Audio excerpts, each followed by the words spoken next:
Como hacemos cada año al terminar la temporada regular, le pedimos al coach Carlos Morales en la NBA al Día que por favor nos diera sus selecciones del premio principal de los valores del año.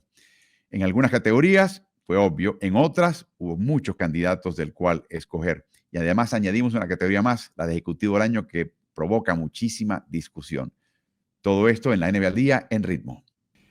Al terminar la temporada de NBA hay que empezar a evaluar. Y el lunes era el último día donde los votantes, 50 votantes, tenían para decidir y finalmente tenían que emitir el voto el día de hoy.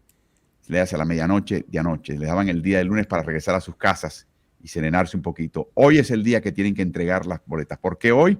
Porque no quieren influencia alguna del desenlace de play-in y playoff. O sea, es estrictamente un premio de temporada regular. Le hemos pedido al coach que la primera pregunta que te quiero hacer, Carlos, si te dan la oportunidad de tú votar, ser uno de los 50, ser parte de este panel, ¿lo aceptas, sí o no? No, honestamente yo no creo yo creo que esta es una votación que debería ser de personas que estén internas en la liga, dirigiendo, jugando o gerenciando.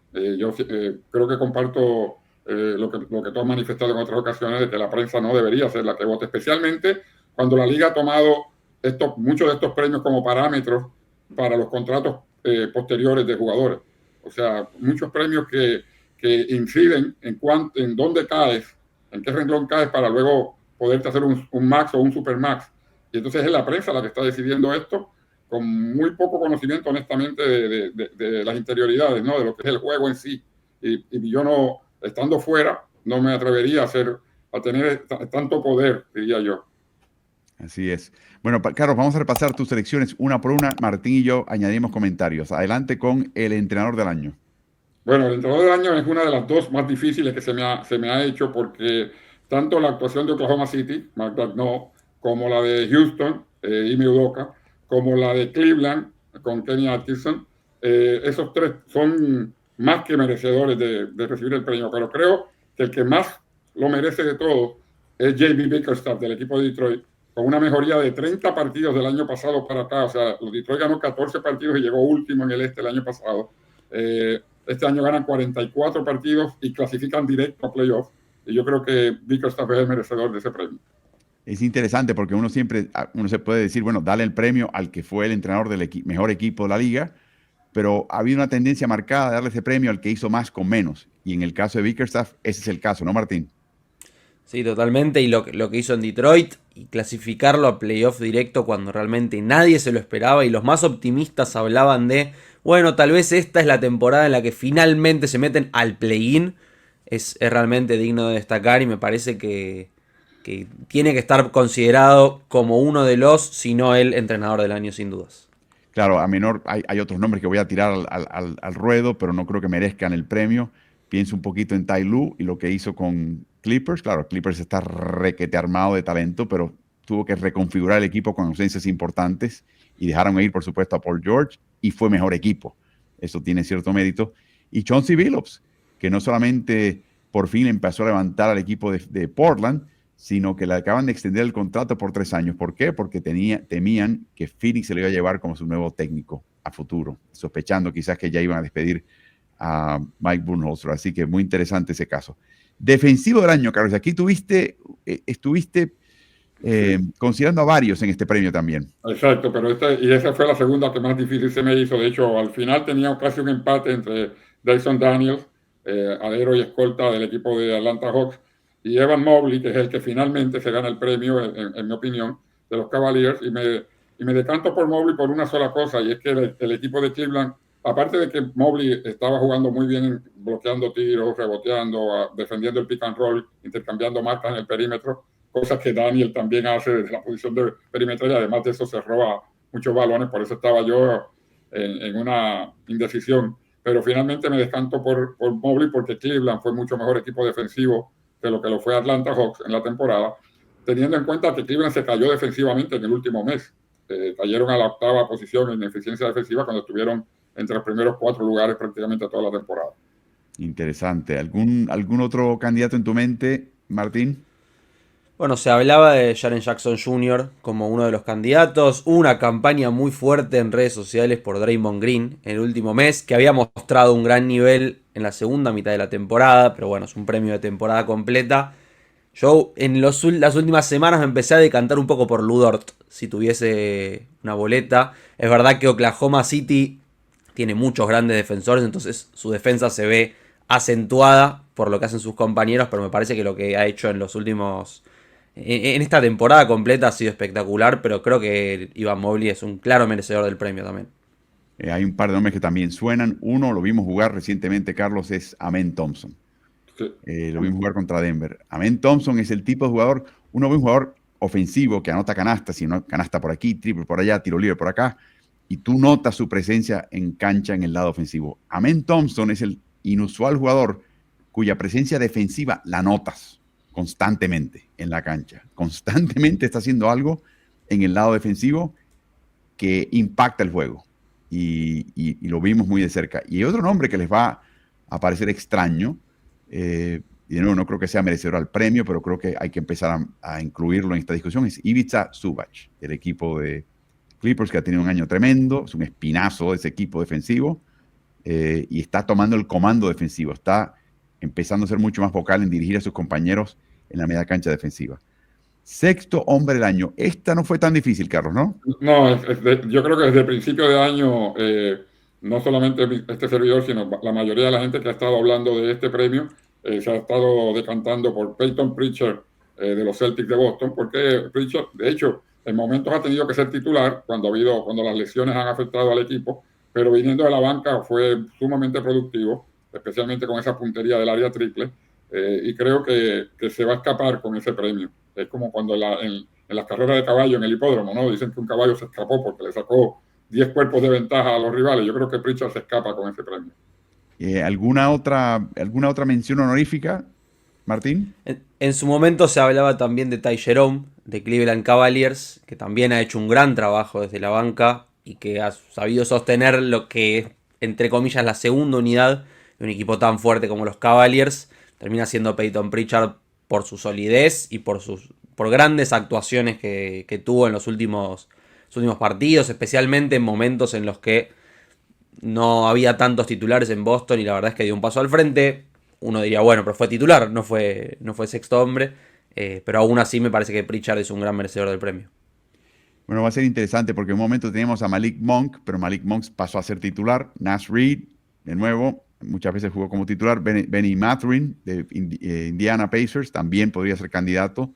En un momento, inclusive al principio de temporada, se pensaba que era el año donde Jaime Jaquez podría ser mella, pero al final de la temporada, entre lesiones y cambios de personal en Miami, no jugó tanto.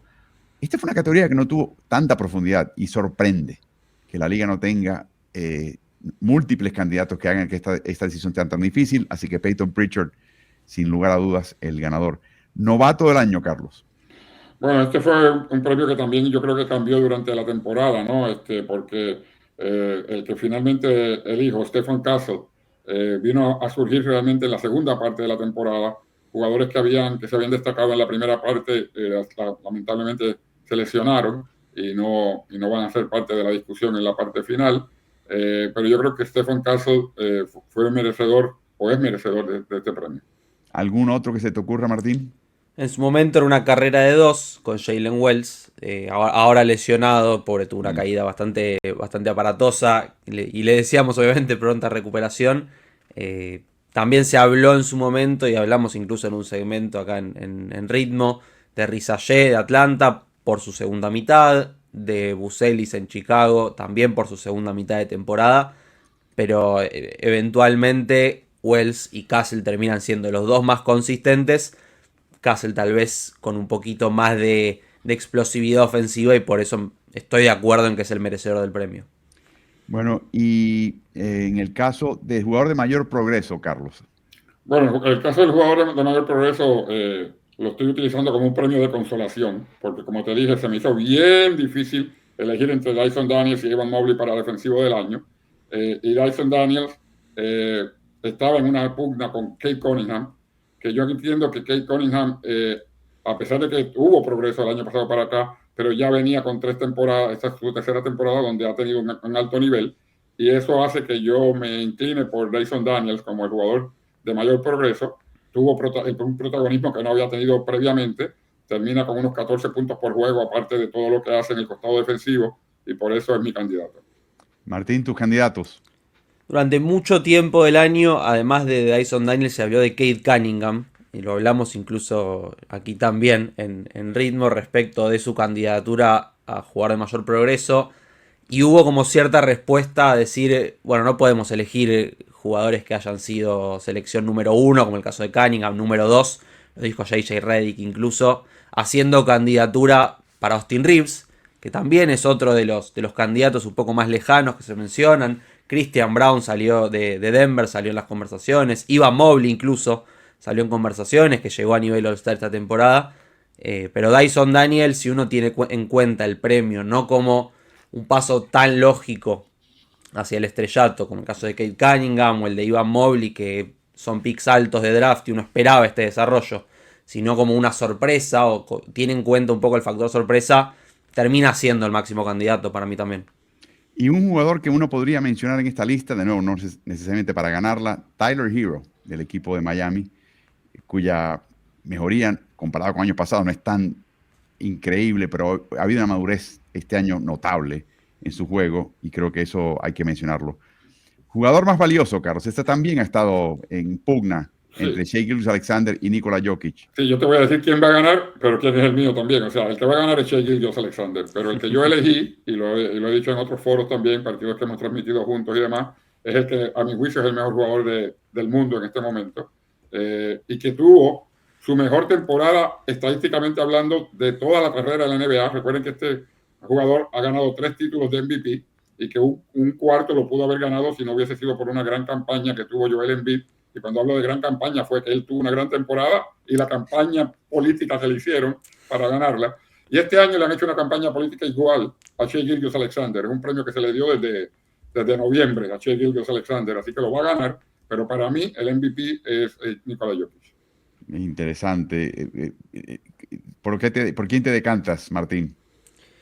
Yo estuve toda la temporada, contrario a como dice Carlos, a gran parte de la prensa, yendo de un lado al otro como un péndulo, diciendo, bueno, no, pero Shai defiende mejor y ayudó más a su equipo a ganar. Bueno, pero Jokic tiene más influencia en cuando sale del equipo, su equipo sería un equipo de play-in. Bueno, finalmente estoy de acuerdo con Carlos, la verdad. Me parece que los números que hace Jokic, y uno ni siquiera por los números verlo jugar, es un placer. No deberías tener que influir eso en una votación, pero la verdad es que lo que ayuda a su equipo a ganar y cómo toma siempre las decisiones correctas, Shai también, y por eso es una carrera tan cerrada. Yo me termino decantando un poco por Jokic, pero me parece que en este caso es gusto personal, y creo que un poco de como se dice, la fatiga del votante, que en general los votantes, después de votar muchos años a un jugador, terminan virando por otro porque se cansan, entre comillas, o porque buscan destacar a otros, simplemente. Va a terminar influyendo para que Shai se termine llevando el premio. Escucho lo que dices y acepto que es así, pero que entre tú y yo, si se cansan, pues que se retiren. Estoy de acuerdo, sí. ¿Me entiendes? Que si es mucho, pues ponlo a un lado, échalo a un lado, dáselo a otro.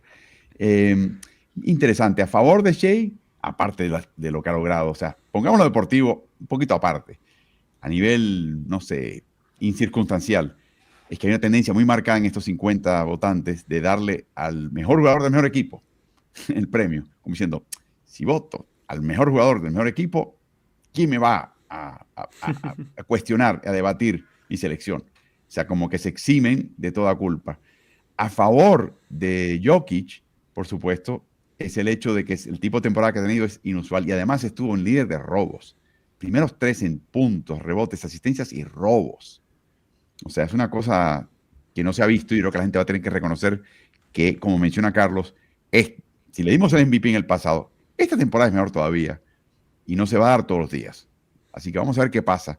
Va a ser muy interesante ese voto. Por último, no está en nuestra gráfica y voy a presentar estos nombres para solamente refrescar sus mentes.